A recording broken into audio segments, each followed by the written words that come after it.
Welcome to the Close M&A podcast with Caber Hill Advisors. I'm your host, Craig Castelli. And today, my guest is one of our more interesting clients. Ted Hsu is a children's book author.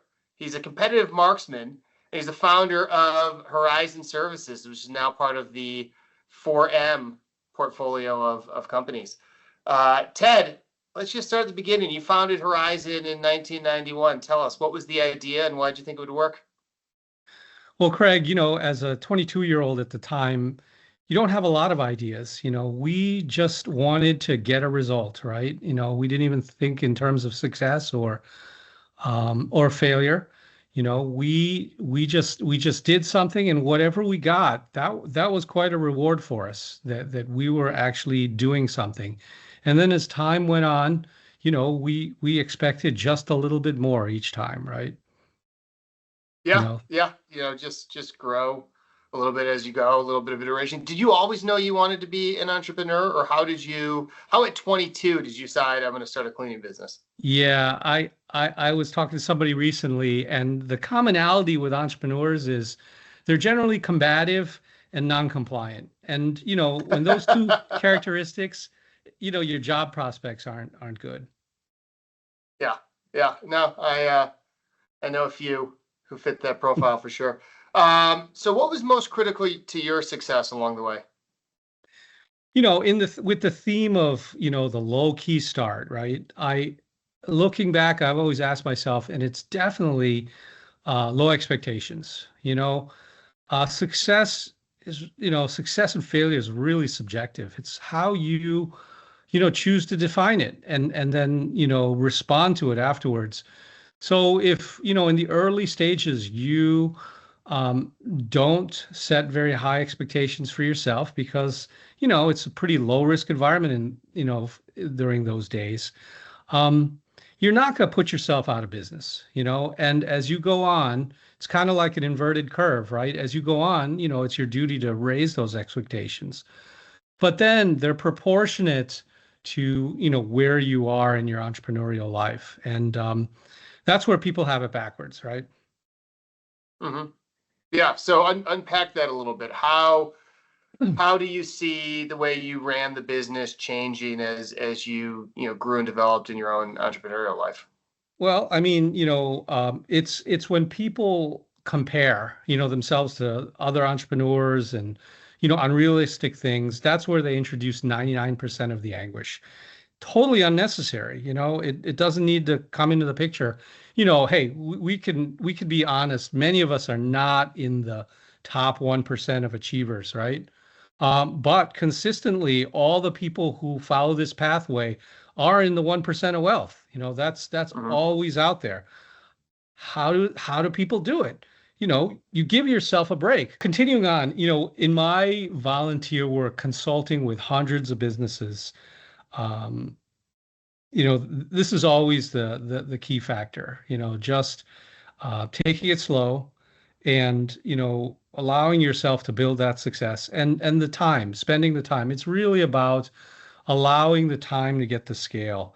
And it's no different than your investments, right? Why would you expect, to get such dramatic results unless you're just a Superman, which we're not. But having the inability to stop allows you to get that long time horizon. So with your investments and every main street business, every company you see out there, that's the commonality. I see it with the winners from the losers, and it's so obvious that nobody pays attention to it. Mm-hmm. Yeah. Be patient. Don't succumb to trying to keep up with the Joneses and build your business your way. I mean, that's what you should be able to do if you're an entrepreneur. Otherwise, what are you doing in the first place? That's your main skill, right? Yeah. So about a year and a half ago, you sell the business to 4M, big PE-backed group in the space. We actually had Tim Murch on this podcast a couple months ago. So interesting contrast to hear founder of 4M talk about selling to PE and then, his life on the other side. And now we get to talk with you who, sold to 4M and are part of that, environment in a different way. Before we get into the deal itself, Had you done much along the way to prepare Horizon to be sold? Oh yeah, it's many years in the making, and certainly, Craig, your association and mine, right, working together, Mhm. um, you know that from the years of working with the people, the talent, right? We always strive for the right people in the right seats.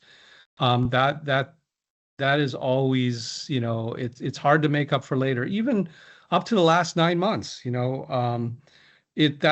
the only way to prepare, and that's the only way to run and scale a business well, because it can't be just the entrepreneur. And number two, the greatest torture for everybody, including the people involved, is working with people who are just there going through the motions, right? And that's good enough to get by, but it causes issues along the way, and certainly you cannot exit. And contrary to what I'd said prior about low expectations, as you go towards your entrepreneurial career, it's a hockey stick, right? You have to raise Mhm. those expectations as you get better. You are getting better towards the end, and that is what allows you um, to scale. And a lot of times that's the only pay, even up to the end, that you get, just striving for that excellence, which is going after the expectations that you set, right? Even when, hey, it ends up as a train wreck or it looks like a Picasso painting, not in a good way, a Picasso painting, Right. arms and everything to one side. So, Yeah, I feel like that concept of raising the expectations though is part and parcel to building that team and continuing to recruit the right butts into the right seats as you grow, because people join companies at different stages, for certain reasons. And if you want to upgrade the caliber, especially of your leadership team, they're going to expect a certain thing out of the business. And it's not mhm. status quo. We just want to stay flat. It's some Yeah. level of, ramping up that growth, ramping up, the development to match those expectations. And I guess the last thing to prepare was, all on the way for years, I always interviewed people that I wanted to be later in my life after exit, because that's the only way you can get perspective, Hmm. and to the other three issues. Yeah. So when you say that, because, my next question was going to be asking about, just preparing yourself personally or mentally for a sale and life after. So as you were having those conversations, how much of that was to apply to the business and how much of that was just for your own personal preparation and development? Yeah, they're very distinct and sometimes intertwined, which I'll cover the first issue, which is, hey, your business is not your identity. Some people it is, and there's more to Hmm. unpack there. But if it takes years to work through that, and how would it look like afterwards? And you have to have a plan. Number two, for after. You can't exit and then and plan then, because you're halfway across the river, right? I have many ventures that I'm planning to work, partially working on. There's preparation, there's the increased need for exercise as you hit your 50s. And then the research that could be mistaken for leisure. All that is pretty intricate, and that has to be planned before. Um, Hmm. I, and then you need to war game your investments. What's your risk tolerance? What's your number? That number is different for everybody, and it changes. Um, a lot of people use it as not a reason to plan. That's very bad advice, right? And then you need to talk to the people you want to become after the sales process, right? And take their guidance, and think about it over the years. That's the personal prep work for me, Yeah. anyway. Yeah. So can I ask, who are you becoming? Who is Ted Hsu as he, works his way out of Horizon? I'm becoming the best person I wanted to be, which is back to myself as a child, right? Yeah. You know, there's no greater joy when people were just out there playing in the yard and while creating and thinking about original questions that adults forget to ask. Hmm. Yeah. Yeah. No, it's very easy to forget for sure. So let's talk about the sale process itself a little bit. Reflecting back, what would you say went really well and what didn't? What would you do differently if you could redo anything, if anything at all? Well, Craig, with your help, with Peter's help, with Sam's help, right? All that we planned for went well, right? Those were the known knowns. And when we needed to pivot, we pivoted because those were the areas that we knew. The things that didn't go well were the unstated agendas of people, right? Because there's lots of parties involved. Hmm. And my just advice, and this is similar to everybody I've spoken to before and after.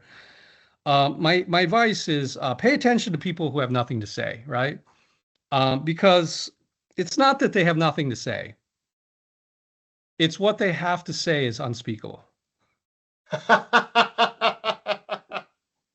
Yeah, I was hoping you would say something more along the lines of, when they finally do speak, it's going to be, a very impactful statement. So you threw me a curveball there, but yeah, I mean that is a good point, right? Yeah, yeah, I think that'll help. That'll help people, nail down who they need to speak and continually chat with. I think I'll leave that there, right?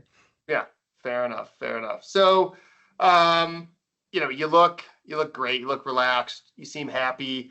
So, I kind of assume the answer to this question, but for everybody else who may not be watching us on video here, how's life been on the other side for you? Craig, it's everything I could ask for, right? I mean, it's all that we have methodically planned and worked, towards the fruits of, a lifetime of work, right?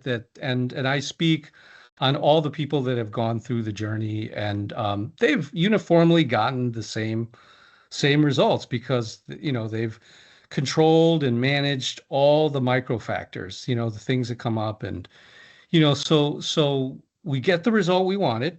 Um, and all we have to concern ourselves with now are the macro factors, right? Which is what the world concerns itself with. Stability of the dollar, will it stay the reserve currency? What about hyperinflation? That's all we need to worry about anymore, Hmm. because the micro, we've resolved. And, in a strange way, even though it's a problem for everybody, it's less of a problem than the people who have planned because certainly they have more firepower to deal with it, right? And they're used to planning the unknowns, right? And we even have a plan for total economic collapse. I hope that you'll include for everybody in the show notes, but I'd love to share that with people because it seems to be on everybody's mind, some type of world order collapse. And, being people who plan, we've planned for that too, in our best capacity because, you know, we're human beings. We have a lot of agency, right? Sure, sure. I mean, is that something you want to share? You mentioned put it in the show notes, but I'm Yeah, happy to spend a few minutes on it right now because you certainly piqued sure. my curiosity. Yeah, my next venture is a nonprofit. It's a charity, but it protects people for um, really dire situations and we do it in a positive way by working with people and helping them, work together ahead of any type of event and putting them in small family groups that we can link together across the country. And we call it usabackup.org, right? It's Mhm. it's what we pay the government to do, but the private side, the private nonprofit side, has a personal interest in, in being that, hey, my ass is involved too. So I have an interest in doing a very good job on that because I'm, This seems like something people would pay good money for. So why do it as a nonprofit? it gives you credibility, and we're not strictly for the profit motive. We'd love to get that result, and have great collaboration and relationships along the way, because it's those relationships that will get tested, in the afterlife. And unfortunately, we talk about it in those terms, the current Mhm. life, the afterlife, what are things, a non-religious sense, of course, but just taking care of the basics. And we've got a good plan for that. Okay, well, that's great. Who's the target audience? Are we talking mostly business owners, or is this No, anybody? everybody who has family who would like to talk to their family and friends about it, but don't have the language or the means to talk about it, we have a system for them, and they can just do as little or as much as they like or are able to, because everybody has skills. And it's a question of putting those skills together and working together and practicing. Mhm. That's great. We always worry about people retiring, especially retiring young. Are they going to find another passion? Are they going to Yeah. have something to do? Clearly, you have found your passion, and you're not missing a beat, jumping from one to another. Well, running a business is pretty unpredictable and lots of obscene things happen. So I think it's in keeping, right? Mhm. Yeah, no question, no question. So let me ask you a final question here. And you've doled out some good advice already, but give us one more piece of advice for any business owners who might be listening. Well, I thought you were going to chat about difference between private and, like PE, or We did can you go did there. you I was shifting gears just because we got into more of a personal note. But yeah, if Okay. before we get there, tell us. Yeah.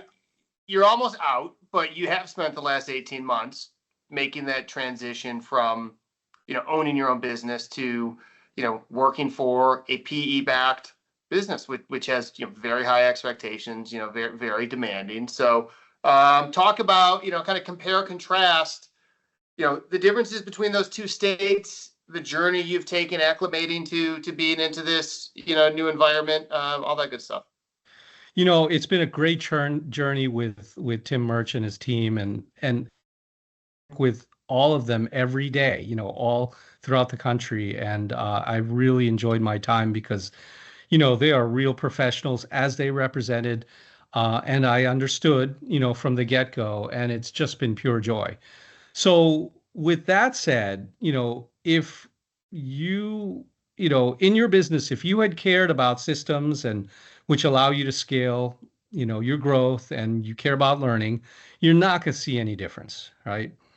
Um, I enjoy each day because there isn't any difference. We're looking to do the most with the least, But if you have run a owner-centric lifestyle business, working in niches to avoid the competition, then expect big differences.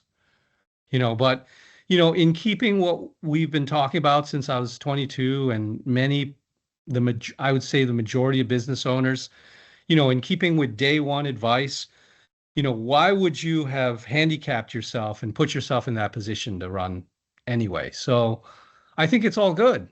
There's, if there's surprise at the last day, um, what have I missed?